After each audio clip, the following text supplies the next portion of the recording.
வணக்கம். இன்னைக்கு ஆச்சியோட கதையை கேட்கலாமா? இந்த கதை என்னன்னு கேட்டிங்கன்னா, கோபத்தினால் வரக்கூடிய விளைவுகளை சந்திக்கக்கூடிய ஒரு கதை.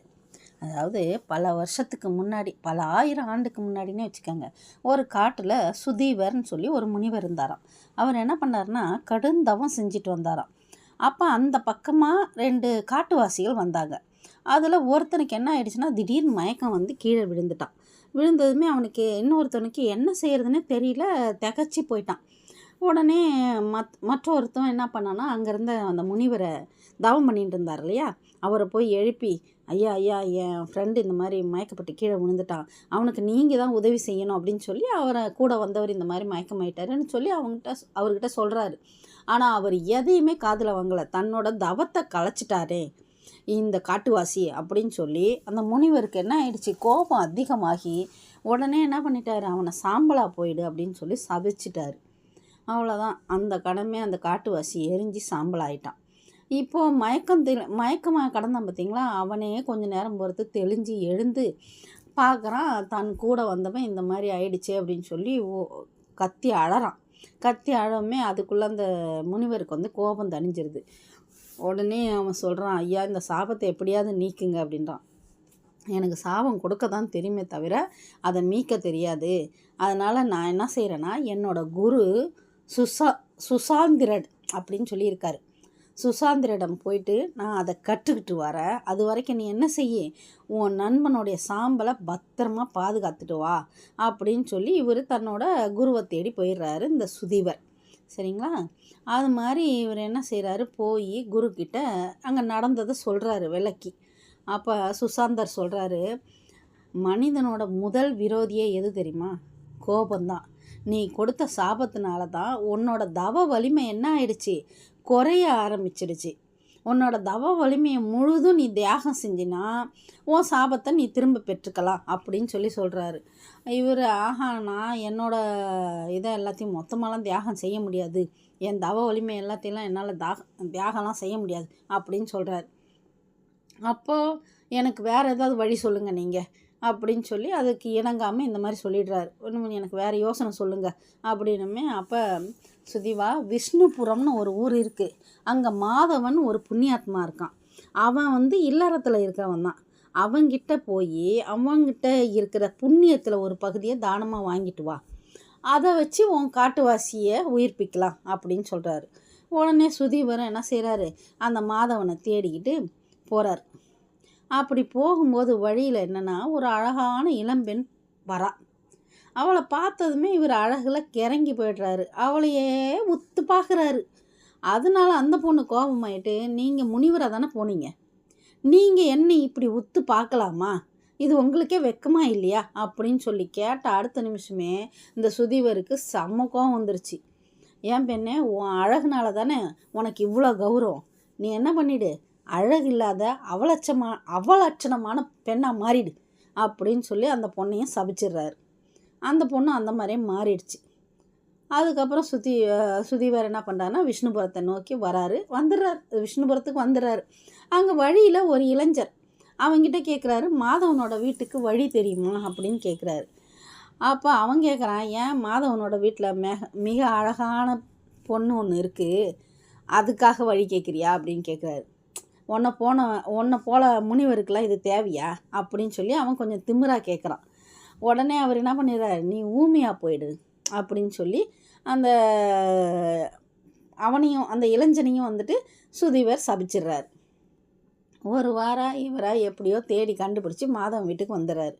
மாதவன் வீட்டுக்கு வந்ததுமே மாதவனும் அவர் நல்லா வரவேற்று, என் குரு சுசாந்தர் வந்து உங்களை ஒரு புண்ணியவான்னு சொல்லியிருக்காரு, நீங்கள் அப்படி என்ன தவம் செஞ்சீங்க, என் குருவே புகழும்படியாக புண்ணியம் எப்படி நீங்கள் சம்பாதிச்சிங்க அப்படின்னு சொல்லி இந்த சுதீவர் கேட்குறாரு.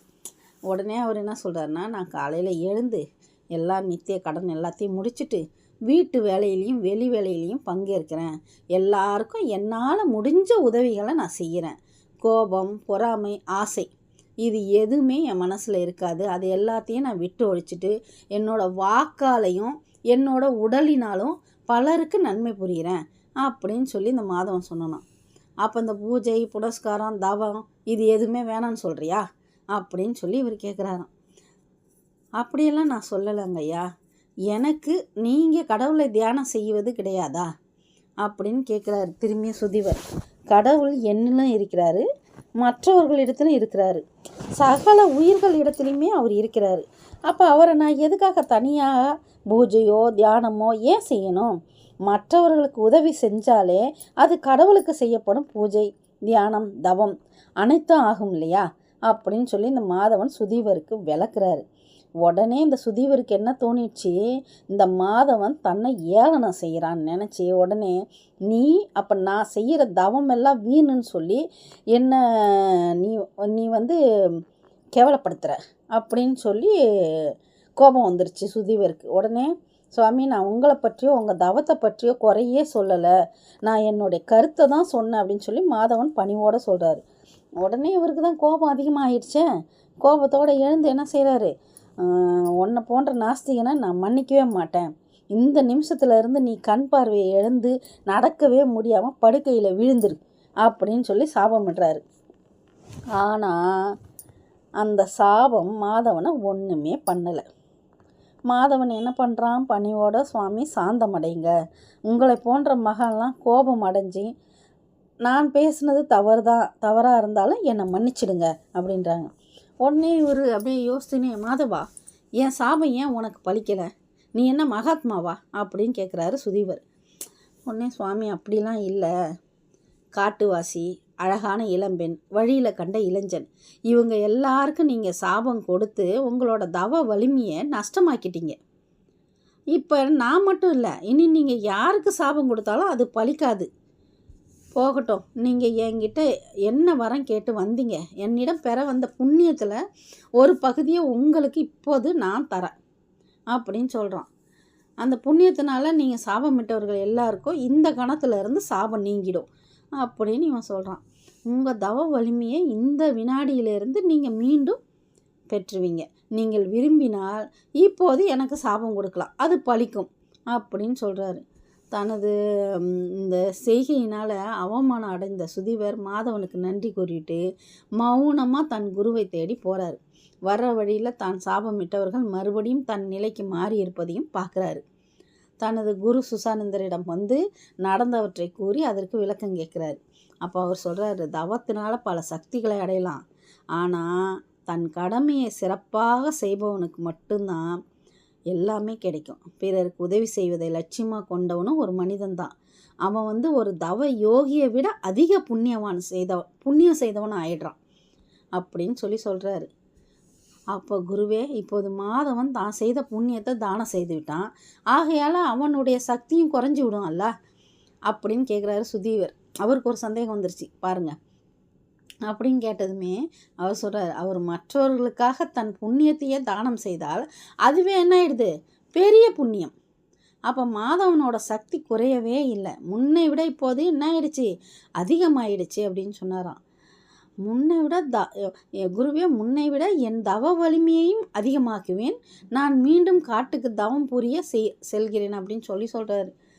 அப்போ சொல்ல, இனிமேல் என்ன செய்யுங்க, நீங்கள் கோபங்கிறதே படாதீங்க, கோபம் நம்ம அழிவுக்கு சத்ரு அப்படின்னு சொல்லி அழகாக சொல்லி முடிச்சாராம். உங்களுக்கு இந்த கதை பிடிச்சிருந்துச்சுன்னா லைக் பண்ணுங்கள், ஷேர் பண்ணுங்கள், கமெண்ட் பண்ணுங்கள், என் சேனலை மறக்காமல் சப்ஸ்கிரைப் பண்ணுங்கள் ஃப்ரெண்ட்.